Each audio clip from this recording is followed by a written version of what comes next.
Get out, you're not welcome here anymore. My father's words cut through the air like a knife, his face red with anger. I stood in our living room, my hands trembling as I clutched my worn backpack, the only possession they'd let me take. My name is Sarah Mitchell, and on my 18th birthday, my parents threw me out of their house. Not because I'd done anything wrong, but because I refused to follow their carefully planned path for my life. You ungrateful child, my mother spat, her perfectly manicured nails gripping the back of a chair. We gave you everything, planned your entire future, and this is how you repay us. Everything they'd given me came with strings attached. The expensive private school education, it was to prepare me for the prestigious law career they'd chosen. The piano lessons, to make me more appealing to their country club friends' sons. My entire life had been a carefully orchestrated performance, and I was expected to play my part without question. But I had different dreams. Instead of law school, I wanted to pursue my passion for technology and innovation. I'd been secretly developing apps since I was 14, teaching myself coding late at night while my parents thought I was studying case law. If you walk out that door, my father warned, his voice cold, don't expect any support from us. No money, no college fund, nothing. I looked at the man who had once carried me on his shoulders, who had taught me to ride a bike, who had promised to always protect me. Now he was throwing me out into the world with nothing but a backpack and the clothes on my back. Fine, I said, my voice steadier than I felt. Keep the money. Keep everything. I'll make it on my own. My mother laughed, a harsh, bitter sound that I'd never forget. You? On your own. You can barely do your own laundry. What makes you think you can survive without us? I didn't answer. Instead, I turned and walked toward the door, each step feeling like lead. Behind me, I heard my father's final words. When you fail, and you will fail, don't come crawling back to us. The door slammed behind me with a finality that echoed through my bones. I stood on our perfect suburban street, surrounded by perfect houses with perfect families, feeling anything but perfect. In my backpack, I had exactly $237 saved from my part-time job at the local library, my laptop, 3 changes of clothes, and a dream that my parents had tried to crush. It wasn't much, but it was all I needed to start. That first night, I slept in a 24-hour cafe, buying small cups of coffee every few hours to justify my presence. The barista, Mike, must have sensed something was wrong because he kept refilling my cup without charging me. Rough night?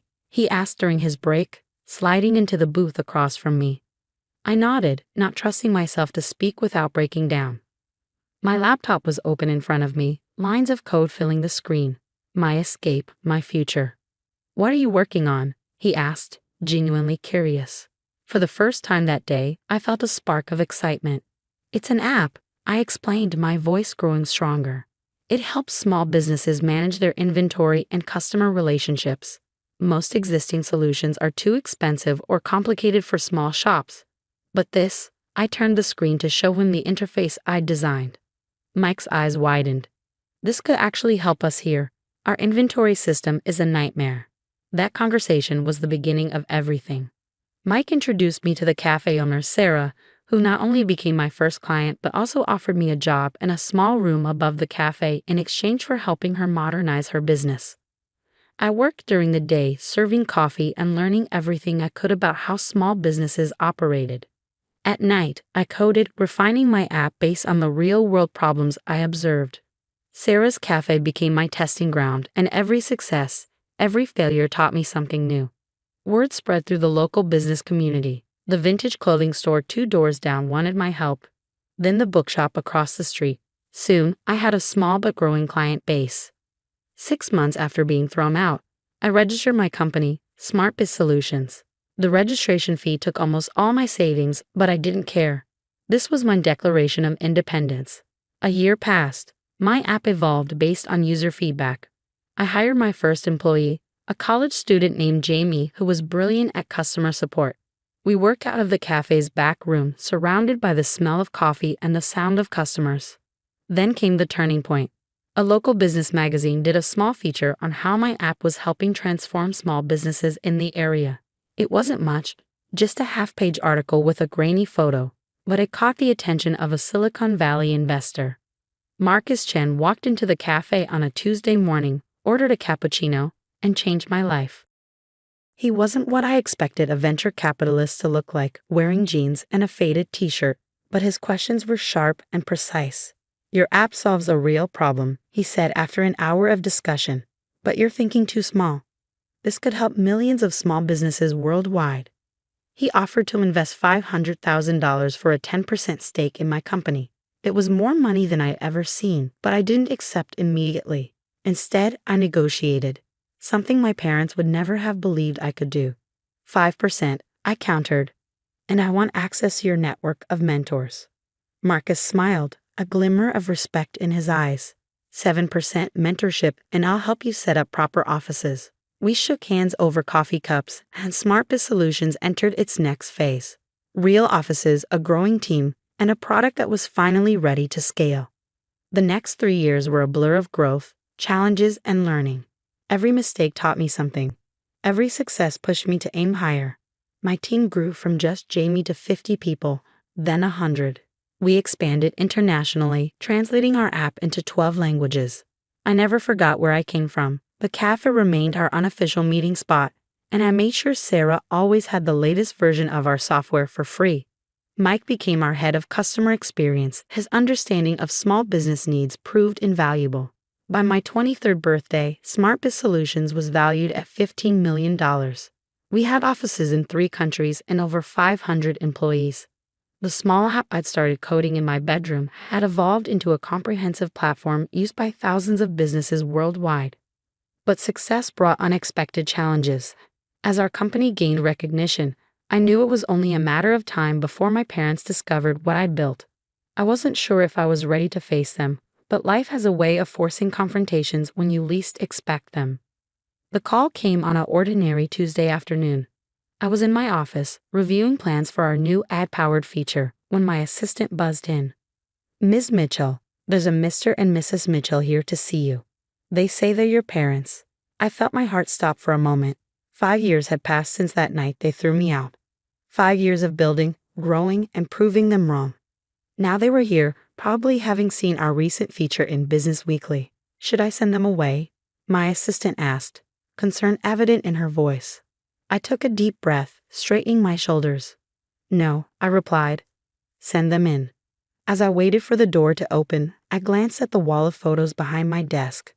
Pictures of my team, our company events, the faces of the family I'd chosen for myself. Whatever my parents wanted, they were about to learn that the daughter they'd abandoned had built something far greater than they could have imagined. The door opened, and I faced my past, ready to show them exactly who I'd become. The door opened slowly, revealing faces that had haunted my dreams for 5 years. My mother entered first, her designer handbag clutched tightly against her chest like armor. My father followed, his once commanding presence somehow diminished in the vastness of my corner office. They looked older, more tired than I remembered. My mother's perfectly maintained appearance couldn't hide the new wrinkles around her eyes. My father's hair had turned completely gray. Sarah, my mother breathed, her eyes darting around the office, taking in the floor-to-ceiling windows, the modern furniture, the view of the city skyline. We saw you on TV last night, the business segment about rising tech entrepreneurs. I remained seated behind my desk, my posture straight, hands folded calmly in front of me. Yes, CNB's Next Generation Leaders feature. Did you enjoy it? My father cleared his throat. $89 million, he said, as if testing the words. Our daughter built an $89 million company.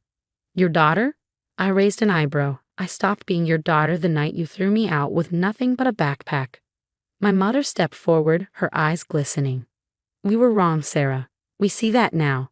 We were trying to protect you, to ensure you had a secure future. By controlling every aspect of my life, I interrupted, my voice sharp, by throwing me out when I dared to have dreams of my own. We want to make things right, my father said, his voice softer than I'd ever heard it. We're still family. I stood up slowly, walking to the wall of photos behind my desk. This is my family now, I said, gesturing to the hundreds of smiling faces.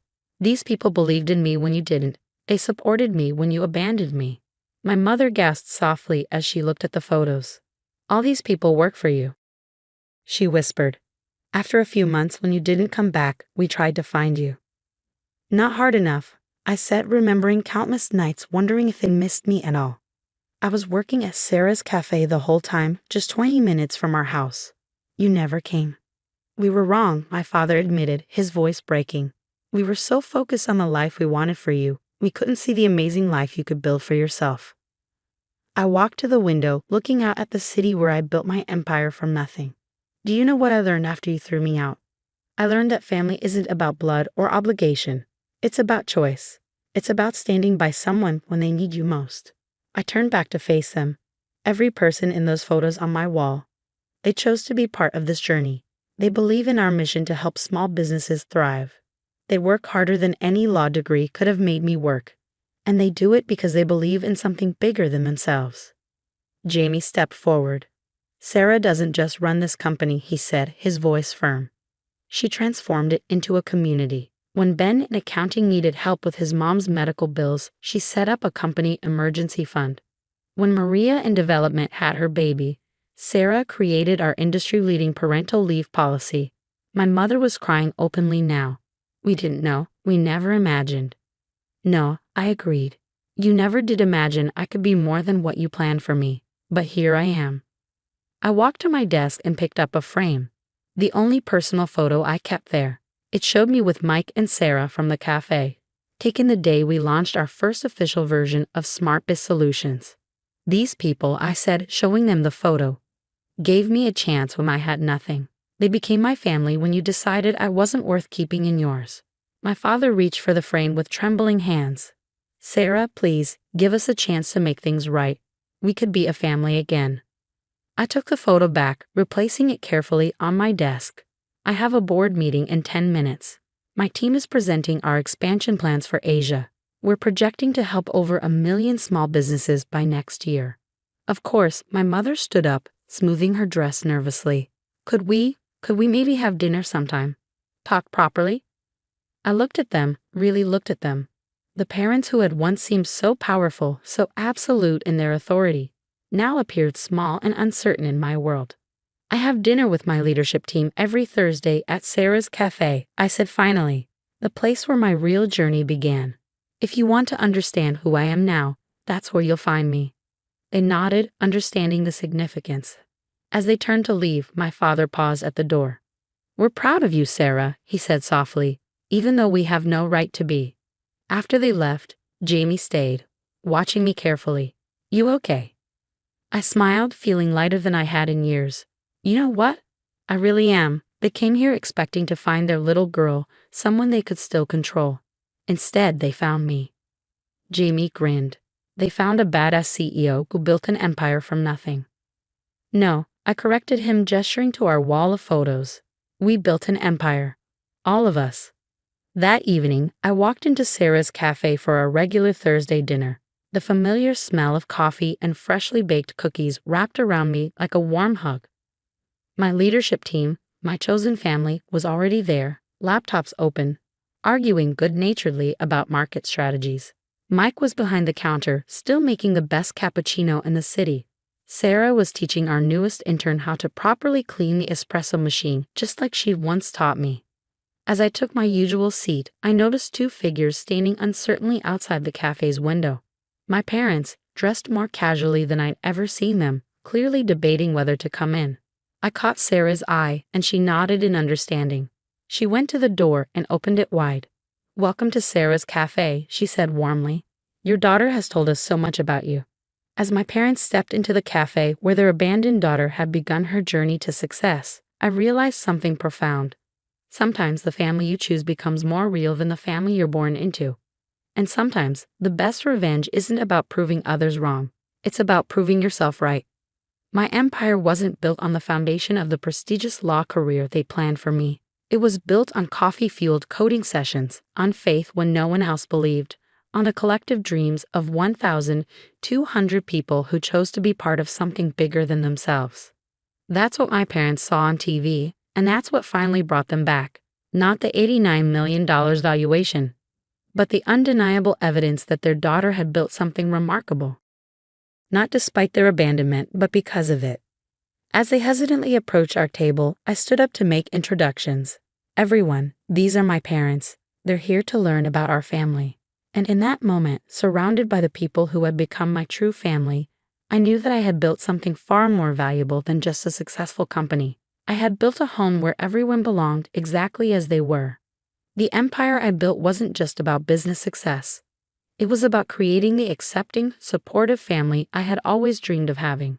And that was worth more than any inheritance my parents could have given me. Sometimes being abandoned is just the universe's way of pushing you toward your real destiny. In my case, it pushed me straight into an $89 million success story, with a family 1,200 strong and growing. And that's a success no one can take away from me.